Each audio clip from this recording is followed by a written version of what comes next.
आप देख रहे हैं न्यूज हिमाचल लाइव।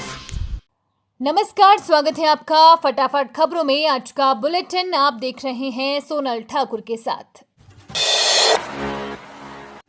देश के 3 स्थानों से हिमाचल में साइबर ठगी को अंजाम दे रहे शातिर, जाने कहां करे शिकायत। देश के 3 स्थानों से हिमाचल में शातिर साइबर ठगी को अंजाम दे रहे हैं। हिमाचल में हाल ही में सामने आए साइबर ठगी के मामलों में अधिकतर शातिर गांधीनगर, मेवात, झारखंड और पश्चिम बंगाल की सीमा से सक्रिय पाए गए हैं। इसके अलावा पैन इंडिया से शातिर ठगी के प्रयास में जुटे हुए हैं। ऐसे में सावधानी और जागरूकता ही बचाव का साधन है। पब्लिक डोमेन में उपलब्ध डाटा और विभिन्न माध्यमों से डाटा चुराकर शातिर ठगी को अंजाम दे रहे हैं।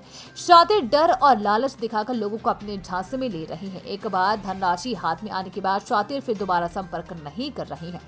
साइबर शातिर रोजाना नए हथकंडे अपना रहे हैं। सोशल मीडिया, फोन कॉल, अनजान लिंक साइबर शातिरों के लिए टूल की तरह है। इन्हीं के जरिए शातिर अपने शिकार तक पहुंचते हैं।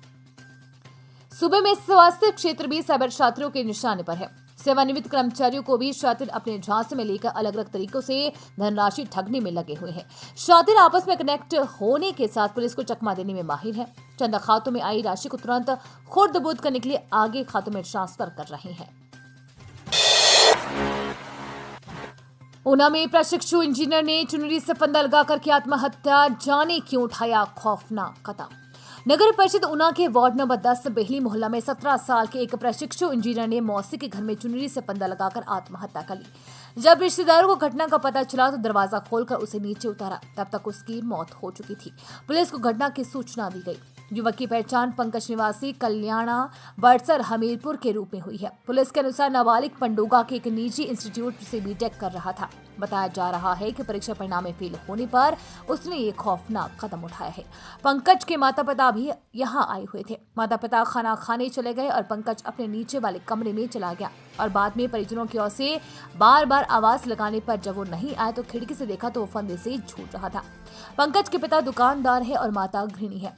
एसपी ऊना राकेश सिंह ने बताया कि परिजनों के बयान कलमबद्ध कर दिए गए हैं। किसी भी प्रकार का कोई सुसाइड नोट बरामद नहीं हुआ है। जिससे चुनरी को फंदा लगाने के लिए इस्तेमाल किया था उसे भी कब्जे में ले लिया है। घटना से जुड़े हर पहलू की गहनता से पुलिस जांच में जुट गई है। 10 जिलों में पारा शून्य से नीचे, ठंड से कांप रहा हिमाचल, पाइपों में जाम हो रहा पेयजल। हिमाचल प्रदेश के 12 में से 10 जिलों का न्यूनतम तापमान शून्य से नीचे पहुंच गया है। ऊना और सोलन के बाद अब सीजन में पहली बार हमीरपुर का न्यूनतम तापमान भी माइनस में आ गया है। 10 जिलों के न्यूनतम तापमान में बड़ी गिरावट आने से सुबह और शाम के समय हिमाचल ठंड से कांप रहा है। ऊंचाई वाले क्षेत्रों में पारा गिरने से सड़कों पर फिसलन बढ़ गई है। पाइपों में पेयजल भी जाम हो रहा है।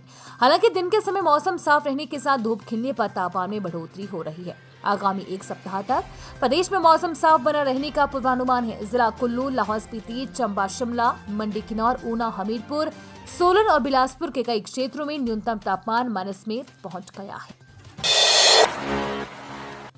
भाजपा घेरेगी सदन के भीतर और बाहर सत्ता पक्ष, कांग्रेस भी पलटवार के लिए तैयार। हिमाचल प्रदेश के कांगड़ा जिले के तपोवन में 18 से शुरू होने जा रहे हिमाचल विधानसभा के शीतकालीन सत्र में कानून व्यवस्था, स्वास्थ्य और खनन जैसे मुद्दे गूंजेंगे। वहीं भाजपा की ओर से सरकार के खिलाफ राज्यपाल को सौंपे गए कच्चे चिट्ठे में लगाए आरोपों पर भी सदन तपेगा। सत्ता पक्ष को घेरने के लिए विपक्ष की ओर से ये मामले उठाए जाने हैं। दूसरी ओर सत्ता पक्ष ने भी भाजपा विधायकों के आरोपों का जवाब देने के लिए पूरी तैयारियां कर ली है। सत्ता पक्ष पूर्व भाजपा सरकार के कार्यकाल के दौरान हिमाचल में हुए भर्ती घोटाले से संबंधित मामले उठाकर विपक्ष पर हमला बोलेगा। 4 दिन तक चलने वाले सत्र में खूब गहमा गहमी रहने की संभावना है। मुख्यमंत्री को महंगा पड़ा जंगली मुर्गा, भाजपा ने कसा तंज। भाजपा प्रदेश प्रवक्ता एवं सोशल मीडिया विभाग प्रभारी चेतन बरागटा ने जंगली मुर्गे प्रकरण पर टिप्पणी करते हुए कहा कि कुछ दिन पहले माननीय मुख्यमंत्री जी का जो दौरा है वो चौपाल विधानसभा क्षेत्र में हुआ। वहां पर एक गांव टीकर में उनको रात्रि भोज पर जंगली मुर्गा परोसा गया और वो जंगली मुर्गा गवर्नमेंट द्वारा प्रकाशित किए गए मेन्यू उस पर भी प्रकाशित किया गया। ये साफ तौर पर गैर कानूनी है। चेतन ने कहा कि जंगली मुर्गा एक प्रोटेक्टेड कैटेगरी में आता है, माने स्केड्यूल बर्ड की श्रेणी में। और मुख्यमंत्री का जो वीडियो सोशल मीडिया पर वायरल हो रहा है उसमें भी साफ दिख रहा है कि माननीय मुख्यमंत्री महोदय गवर्नमेंट ऑफिशियल्स और सीएम के 7 मिनिस्टर्स हैं उनको भी विप्रेरित कर रहे हैं कि वो भी जंगली मुर्गे को खाएं। कुछ दिन पहले माननीय मुख्यमंत्री जी का जो दौरा है वो चौपाल विधानसभा क्षेत्र में हुआ।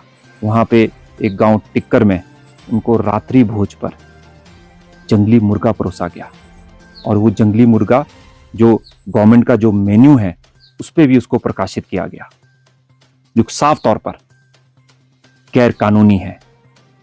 जंगली मुर्गा एक प्रोटेक्टेड कैटेगरी में आता है और वीडियो में भी साफ दिख रहा है कि माननीय मुख्यमंत्री जी गवर्नमेंट ऑफिशियल्स और जो उनके साथ मिनिस्टर्स हैं उनको भी वो प्रेरित कर रहे हैं कि वो जंगली मुर्गे को खाएं। ये नैतिकता का भी उल्लंघन है। हिमाचल प्रदेश देवभूमि है, यहाँ जंगली जानवरों के साथ पशु पक्षियों को भी आदर सम्मान दिया जाता है और इस प्रकरण से साफ झलकता है कि कांग्रेस पार्टी की जो सरकार है हिमाचल प्रदेश में वो कितनी गंभीर है। हम यहाँ से डिमांड करते हैं कि माननीय मुख्यमंत्री जी आप मीडिया के सामने आएं और इस पूरे जो प्रकरण हुआ है उस पर देवभूमि हिमाचल की जनता से माफी मांगे और जो लोग इसमें इन्वॉल्व हैं उन पे सख्त से सख्त कार्रवाई की जाए, ऐसी भारतीय जनता पार्टी माननीय मुख्यमंत्री जी से डिमांड करती है।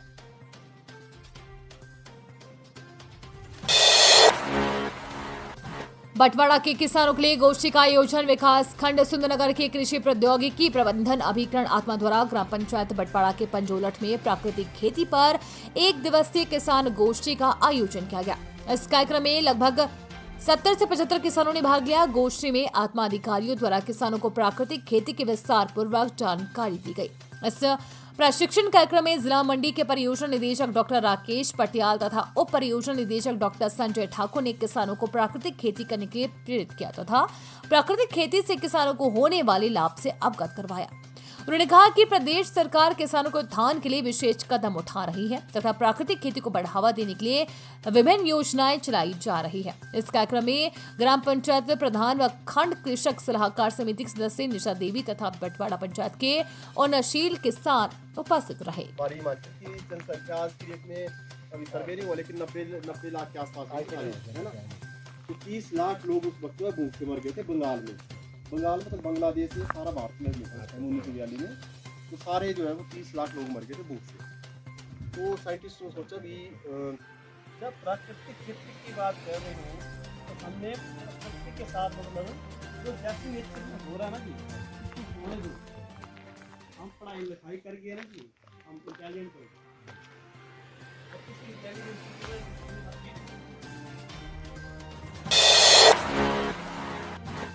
बांग्लादेश में हिंदुओं और अल्पसंख्यकों पर हो रहे अत्याचारों के विरोध में किया धरना प्रदर्शन।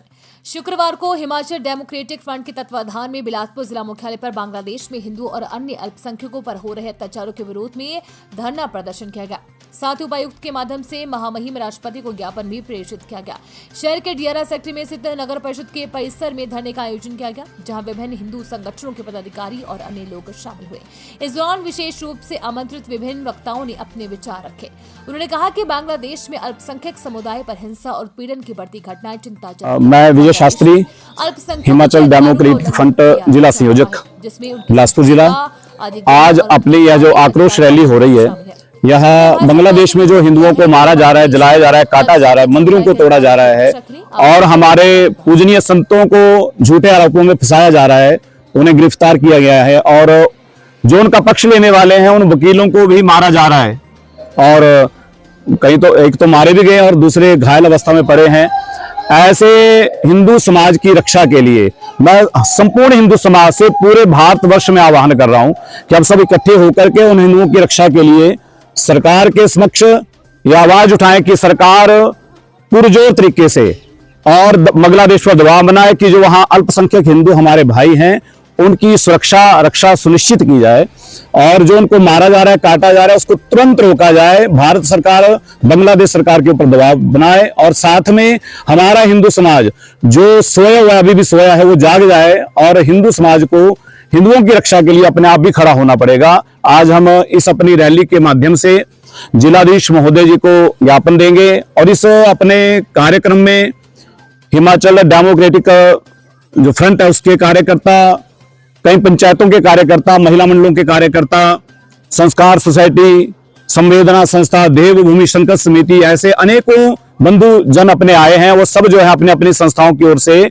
भारत सरकार को उपायुक्त महोदय के माध्यम से ज्ञापन सौंपेंगे और हम सब यहां से चलेंगे। मार्च रहेगा, अपना आक्रोश रैली रहेगी और उपायुक्त महोदय के ऑफिस में जाकर के हम सब अपना उन्हें ज्ञापन देने वाले हैं। न्यूज हिमाचल लाइव का ये फटाफट बुलेटिन आपको कैसा लगा हमारे कमेंट बॉक्स में कमेंट करके जरूर बताएं। साथ ही पेज को फॉलो और सब्सक्राइब करना बिल्कुल ना भूलें। धन्यवाद।